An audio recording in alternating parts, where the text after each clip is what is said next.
नमस्कार. घरात जर सारखं कोणी ना कोणी आजारी पडत असेल तर त्यामागे नक्की काय कारणं असू शकतात? आज आपण याच प्रश्नाचं उत्तर शोधणार आहोत, तेही अगदी सोप्या आणि शास्त्रीय पद्धतीने.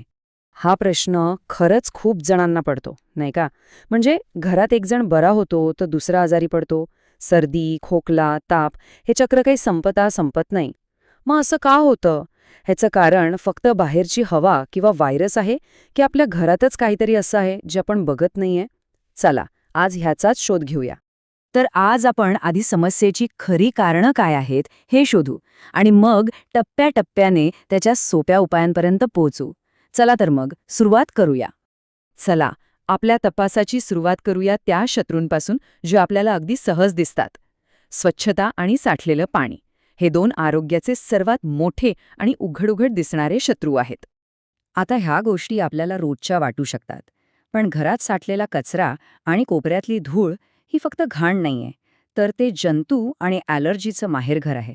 आणि स्वयंपाकघरातली अस्वच्छता ती तर थेट पोटाच्या आजारांना आमंत्रण देते. आणि आपला दुसरा उघड दिसणारा शत्रू, साठलेलं पाणी. अहो, ही साधी डबकी किंवा जुने टायर्स नाहीयेत. ही तर डासांसाठीची 5 स्टार हॉटेल्स आहेत, अगदी आरामात वाढण्यासाठी. डेंग्यू, मलेरिया पसरवणारे महाशय इथेच तर आपली पैदास वाढवतात. म्हणूनच घराच्या आजूबाजूला पाणी साठू देणं म्हणजे आजारपणाला आपणहून आमंत्रण देण्यासारखं आहे. मग यावर उपाय काय? अगदी सोप्पा आहे. हे 4 साधे नियम पाळले ना तर अर्ध्याहून जास्त समस्या इथेच संपून जातात. रोजच्या रोज कचरा बाहेर टाकणं आणि घर स्वच्छ ठेवणं ही सगळ्यात महत्वाची आणि पहिली पायरी आहे. ठीक आहे, तर दिसणाऱ्या शत्रूंबद्दल आपण बोललो, पण काही शत्रू असे असतात जे दिसत नाहीत पण ते जास्त धोकादायक असतात. चला, आता अशाच काही न दिसणाऱ्या धोक्यांबद्दल बोलूया, म्हणजे घरातली कोंदट हवा आणि ओलसरपणा. बुरशी किंवा ज्याला आपण फंगस म्हणतो, ही अशीच एक छुपी शत्रू आहे. जिथे ओलसरपणा आणि अंधार असतो तिथे ती भिंतींवर, कपड्यांवर किंवा अगदी फर्निचरवर वाढते आणि यामुळे दम लागणं, सततची ॲलर्जी आणि त्वचेचे आजार होऊ शकतात. ही तुलना खूप महत्वाची आहे. जरा बघा, एका बाजूला आहे भरपूर सूर्यप्रकाश आणि खेळती हवा असलेलं एक निरोगी घर, आणि दुसऱ्या बाजूला आहे अंधार, ओलसर भिंती आणि बुरशीने भरलेलं जोखमीचं घर. फरक अगदी स्पष्ट आहे, नाही का? आपलं घर यातल्या कोणत्या बाजूला आहे याचा विचार नक्की करायला हवा. आणि या न दिसणाऱ्या धोक्यांवरचे उपाय तर अगदी सोपे आहेत. रोज सकाळी फक्त काही वेळ खिडक्या उघड्या ठेवल्या तरी घरातली हवा खेळती राहते. सूर्यप्रकाश तर एक नैसर्गिक जंतुनाशक आहे, त्याला घरात येऊ द्या. आणि हो, भिंतींवर कुठे ओलसरपणा दिसत असेल तर त्याकडे दुर्लक्ष करू नका, लगेच दुरुस्त करून घ्या. आता आपण एका जरा वेगळ्या पण तितक्याच महत्त्वाच्या मुद्द्याकडे वळूया. अनेकदा घरातल्या समस्यांना श्रद्धेशी किंवा वास्तुशास्त्राशी जोडलं जातं, पण या मागे काही तथ्य आहे का? चला, श्रद्धा आणि विज्ञान यांचा काय संबंध आहे हे समजून घेऊया. अशी वाक्य आपण अनेकदा ऐकतो. घराची एखादी दिशा बंद असेल किंवा चुकीच्या ठिकाणी वस्तू ठेवल्या असतील तर घरात नकारात्मक ऊर्जा येते असं मानलं जातं. ठीक आहे, आपण या श्रद्धेचा आदर करूया, पण याच्या मागे काही व्यावहारिक कारण असू शकतं का तेही पाहूया. आता यातली खरी गंमत अशी आहे की अनेकदा या जुन्या समजुतींच्या मागे एक साधं, सोपं विज्ञान दडलेलं असतं. कदाचित नकारात्मक ऊर्जा हे जे वर्णन आहे ते एका वेगळ्याच समस्येसाठी वापरलं गेलं असेल. आणि बघा, हेच तर त्यामागचं विज्ञान आहे.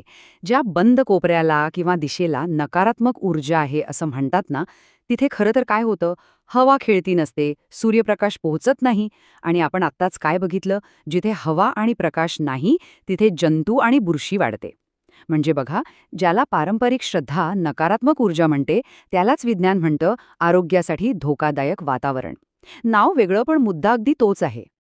आतापर्यंत आपण सामान्य कारणं आणि उपायांवर बोललो, पण प्रत्येक घराची रचना आणि गरजा वेगळ्या असतात. शहराच्या फ्लॅटची समस्या आणि गावातल्या घराची समस्या वेगळी असू शकते. त्यामुळे आता आपण शहरी आणि ग्रामीण घरांसाठी काही खास उपाय पाहूया.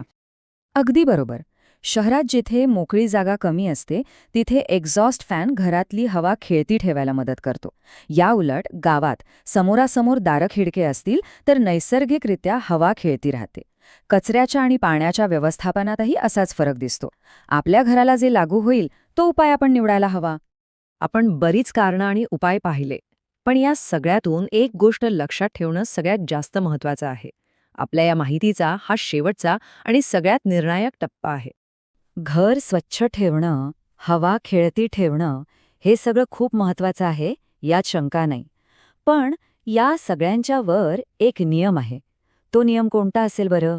आणि तो नियम हा आहे, घराची स्वच्छता जेवढी महत्वाची आहे, तेवढीच किंबहुना त्याहूनही अधिक महत्वाची आहे आपली स्वतःची स्वच्छता आणि योग्य वेळी घेतलेला वैद्यकीय सल्ला. घरगुती उपाय हे आजारपणाला दूर ठेवण्यासाठी आहेत, पण आजारपण आल्यास डॉक्टरांच्या सल्ल्याला कोणताही पर्याय नाही. तर मग या सगळ्या चर्चेतून एक गोष्ट अगदी स्पष्ट होते नाही का? आपलं घर आजारपणापासून दूर ठेवणं हे काही फार मोठं अवघड काम नाहीये. फक्त थोडीशी काळजी, थोडी जागरूकता आणि आपलं घर बनेल एक आनंदी आणि निरोगी जागा. कारण शेवटी आपल्या घराचं आरोग्य आपल्याच हातात आहे. खरे की नाही? यावर विचार नक्की करा.